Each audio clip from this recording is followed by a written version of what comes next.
2014 এবং 18 সালের নির্বাচনে দায়িত্ব পালন করা যেসব ডিসিদের ওএসডি এবং বাধ্যতামূলক অবসরে পাঠানো হয়েছে তাদের বিরুদ্ধে কোনো ঢালাও মামলা হবে না। কেবল যাদের বিরুদ্ধে আর্থিক অনিয়ম এবং দুর্নীতির অভিযোগ আছে তাদের বিরুদ্ধেই মামলা হবে। সকালে সচিবালয়ে জনপ্রশাসন সচিব মোখলেসুর রহমান এসব কথা বলেন।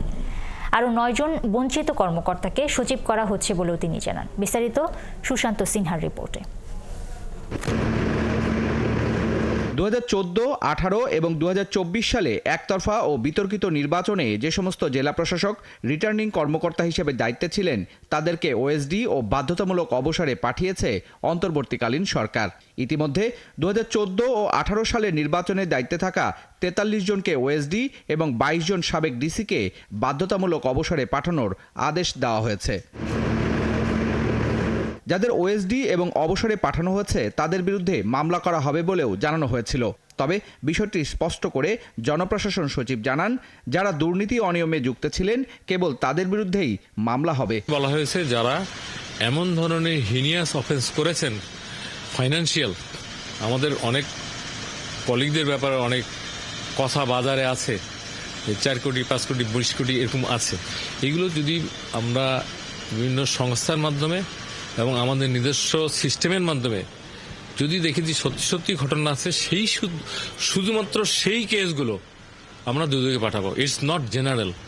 যাদের নামে অপপ্রচার অথবা কোনো অপরাধের সাথে জড়িত না অথবা এই ধরনের কিছুই করে নাই, সাময়িক ওয়েডি হয়েছে, তারা খুবই সাধারণ জীবনযাপন করে, এটা কোনো সমস্যা না। 2024 সালের নির্বাচনে যেসব ডিসি রিটার্নিং কর্মকর্তার দায়িত্বে ছিলেন তাদের ব্যাপারে গোয়েন্দা সংস্থাগুলো এখনো অনুসন্ধান করছে বলেও জানান তিনি। 24 সালের বিষয়ে আমরা পুরোটাই গোয়েন্দা সংস্থার কাছে পাঠিয়েছি।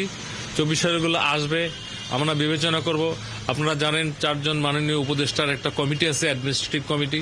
সেই কমিটিতে এগুলো বিশ্লেষণ হবে এবং ধীরে সুস্থ হবে। বায়াসড অথবা কোনো আমরা যেটাকে বলি কোনো কিছুর বশবর্তী হয়ে কোনো সিদ্ধান্ত হবে না।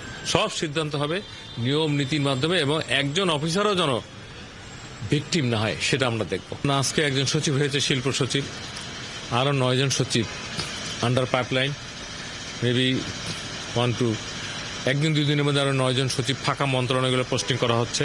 এতদিন বঞ্চিত থাকা 9 জন অতিরিক্ত সচিবকে শিগগিরই সচিব পদে পদোন্নতি দেওয়া হচ্ছে বলেও জানান জনপ্রশাসন সচিব। সুশান্ত সিনহা, 71, ঢাকা।